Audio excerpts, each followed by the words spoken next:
नमस्कार, मैं डॉक्टर अमिताभ सिंह एक और केस लॉ की कहानी के साथ आज आपके सामने उपस्थित हूं। आज की कहानी, आज का जो केस मैंने उठाया है, उस केस का नाम है मिट्ठू versus state of Punjab. Punjab का ये मुकदमा है मिट्ठू का।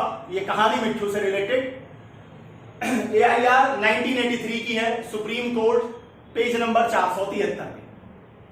यहां दो जजेस, चीफ जस्टिस चंद्रचूड़ और जस्टिस चिन्नप्पा रेड्डी की ये खंडपीठ ने ये जजमेंट दिया।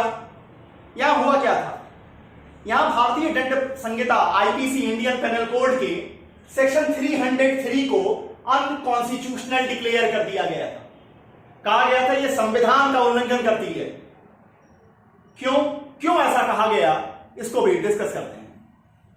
देखिए, जब आप सेक्शन 303 को पढ़ते हैं, जब आप IPC के सेक्शन 303 को देखते हैं, तो वहां पर यह लिखा हुआ है कि अगर किसी मामले में किसी व्यक्ति को आजीवन कारावास दिया गया है, मान लीजिए आप एक अपराध करते हैं और उस अपराध में आपको आजीवन कारावास दे दी गई है, आप जेल के अंदर हैं, उस कारावास को आप कर रहे हैं, कारावास को आप काट रहे हैं। उस दौरान अगर आप कोई मर्डर कर देते हैं, उस दौरान अगर आप मर्डर कर देते हैं, तो आपको हर हालत में फांसी ही दी जाएगी, डेथ पेनाल्टी ही दी जाएगी। लेकिन सामान्य क्या है, सामान्यता नियम क्या है? सामान्यता यह है कि अगर आप, मान लीजिए आपको पहले सजा दी गई है, लाइफ इंप्रिजनमेंट दिया गया है, आपने वो काट लिया। सामान्यता हम समझते हैं लाइफ इंप्रिजनमेंट मतलब पूरी जिंदगी, लेकिन ज्यादातर मामलों में इसे 20 साल के रूप में, 20 साल हम गिनते हैं कि लाइफ इंप्रिजनमेंट मतलब 20 साल। अब आपने वो समय काट लिया और काटने के बाद आप बाहर आ गए और उसके बाद आपने मर्डर किया, तो वहां पर आपको पेनाल्टी के रूप में या तो डेथ पेनाल्टी मतलब फांसी दी जाएगी, या लाइफ इंप्रिजनमेंट दिया जा सकता है, या 10 साल की भी कारावास दी जा सकती है।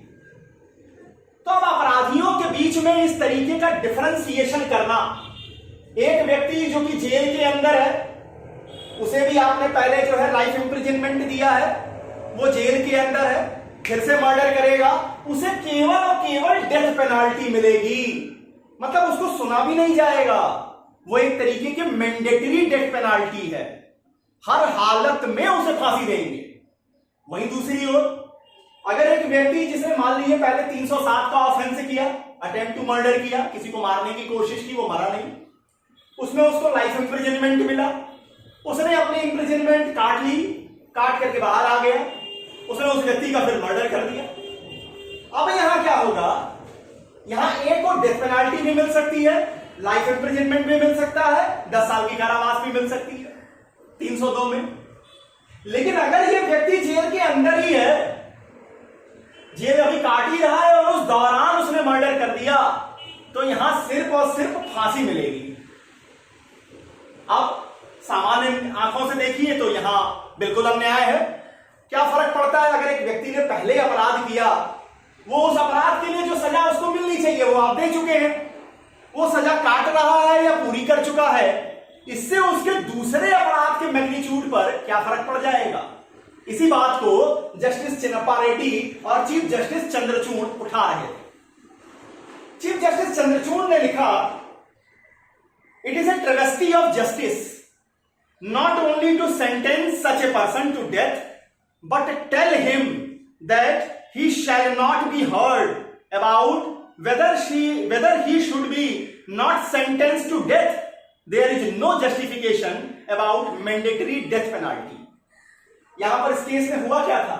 एक व्यक्ति जो कि आजीवन कारावास की सजा काट रहा था, उसने एक मर्डर किया और उसे कंपल्सरी डेथ पेनाल्टी या मैंडेटरी डेथ पेनाल्टी, फांसी की सजा दी गई। अब यह मामला सुप्रीम कोर्ट पहुंचा था और चीफ जस्टिस चंद्रचूड़ ने लिखा कि यह न्याय की सीधे सीधे अवहेलना है। किस कारण से? उन्होंने यहां दो आधार बताए। दोनों आधार जब आप समझेंगे तो स्पष्ट हो जाएगा कि बहुत ही पॉजिटिव जजमेंट दी गई थी चीफ जस्टिस चंद्रचूड़ और चिन्नप्पा रेड्डी जी के द्वारा। इसमें इन्होंने CRPC, एक IPC मतलब जिसमें आप अपराध को परिभाषित करते हैं और फिर उस प्रोसेस कैसे वो मुकदमा चलेगा, सारी चीजें CRPC में बताई। वहां दो सेक्शन इंपॉर्टेंट होते हैं जिसको इन्होंने कोट किया। एक है section 235 clause 2। Chief justice Chandrachud कह रहे हैं सेक्शन 235(2) में एक व्यवस्था दी गई है, हर अपराधी को जिसका भी सेशन ट्रायल चलता है उसको ये व्यवस्था है। क्या वहां पर लिखा है? जब आप 235 क्लॉज 2 को पढ़ेंगे तो स्पष्ट होगा कि सेशन ट्रायल आपका चला, आप कन्विक्ट घोषित हो गए, ये मान लिया गया कि अपराध आप ही ने किया है। इसके बाद फिर से एक्यूज को सुना जाएगा, फिर से उस अभियुक्त को जिसके ऊपर आरोप है उसे सुना जाएगा। क्यों? कि आखिर उसे कितनी सजा दी जाए। अब कितनी सजा दी जाए में क्या क्या देखा जाएगा?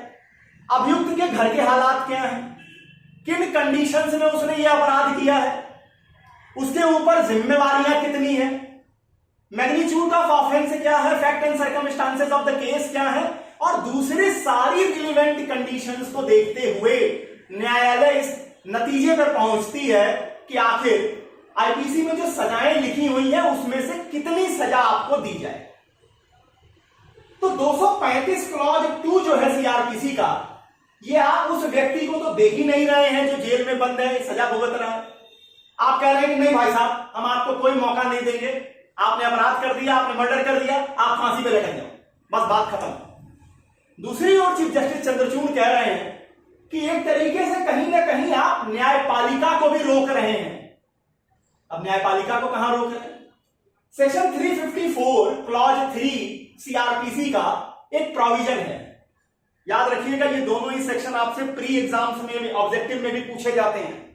354 क्लॉज 3 कहता है कि अगर किसी मामले में न्यायालय कैपिटल पनिशमेंट लिख रही है, एक तो देखिए जब न्यायालय सजा लिखेगी तो कारण लिखेगी, कारण बिना बताए कोई भी न्यायालय अपने जजमेंट नहीं देती। 354 क्लॉज 3 का कहना है कि अगर न्यायालय कैपिटल पनिशमेंट लिख रही है, फांसी की सजा लिख रही है, तो उसे स्पेशल कारण बताने पड़ेंगे। अब स्पेशल कारण क्या? बच्चन सिंह की केस में एक डॉक्ट्रिन स्टैब्लिश की गई रेयरेस्ट ऑफ रेयर कि आपका मुकदमा मतलब कुछ अलग ही स्पेशल कैटेगरी का है जिसके कारण आपको फांसी दी जा रही है। ये स्पेशल कैटेगरी, ये स्पेशल कारण कोर्ट को डिस्कस करना पड़ेगा अपने मुकदमे में, ऐसा सेक्शन 354 क्लॉज 3 का कहना है। लेकिन यहां इस केस में जो व्यक्ति जेल में बंद है उसके केस में आप कह रहे हैं कि कोई स्पेशल कारण वारंट देने की जरूरत नहीं है, सीधे इनको फांसी पे लटका। तो यहां पर चीफ जस्टिस चंद्रचूड़ ने कहा कि इन दोनों ही प्रावधानों का विरोध हो रहा है जब आप सेक्शन 303 इंडियन पेनल कोड को पढ़ते हैं। वहीं चीफ जस्टिस चिन्नप्पा रेड्डी जी ने लिखा, इन्होंने ये कहा इट इज एन एनार्की, ये एक एनार्की है, it is out of tune with the March of the time. समय आगे जा रहा है, प्रोग्रेसिव टाइम है, चीजें बदल रही हैं। अभी भी ये 17वीं 16वीं शताब्दी का जो सोचने का नजरिया है इसे बदलने की जरूरत है, और उन्होंने 303 को अनकॉन्स्टिट्यूशनल कर दिया। यहां कभी कभी जब आईपीसी की क्लास में बच्चे ये पूछते हैं कि जब इसे 303 को अनकॉन्स्टिट्यूशनल कर दिया तो फिर भी हमारे बेयर में ये दिखाई क्यों देता है? तो देखिए, कोई भी चीज जो बेयर में है उसे हटाने, बढ़ाने, जोड़ने का काम जो है वो लेजिस्लेचर का है, वो जुडिशरी का नहीं है। जुडिशरी क्या कर सकती है? इस प्रावधान को इनऑपरेटिव कर सकती है। अनकॉन्स्टिट्यूशनल डिक्लेयर कर दिया कॉन्स्टिट्यूशन के आर्टिकल 21 में, और इसमें इन्होंने इसको इनऑपरेटिव कर दिया। इस मुकदमे के बाद इसका इस्तेमाल नहीं किया जाएगा। लेकिन बेयर टेक्स्ट में यह तब तक बना रहेगा जब तक कि लेजिस्लेचर अपनी महानता दिखाकर इसे हटाता नहीं है, इसे चेंज नहीं करता, इसे रिपील नहीं करता। तो इतनी बातें हैं मिट्ठू वर्सेस स्टेट ऑफ पंजाब के मुकदमे में। और यहां सोच समझता हूं कि आपको यह समझने में आसानी होगी कि क्यों सेक्शन 303 जो अंतर बताता है दो अपराधियों के बीच में, इन अपराधियों के बीच में भी जो डिफरेंशिएशन था इसका कोई मतलब साइंटिफिक कोई ग्राउंड नहीं बन रहा था, जिसके कारण इसे अनकॉन्स्टिट्यूशनल डिक्लेयर किया गया। ये एक बहुत लीडिंग केस है।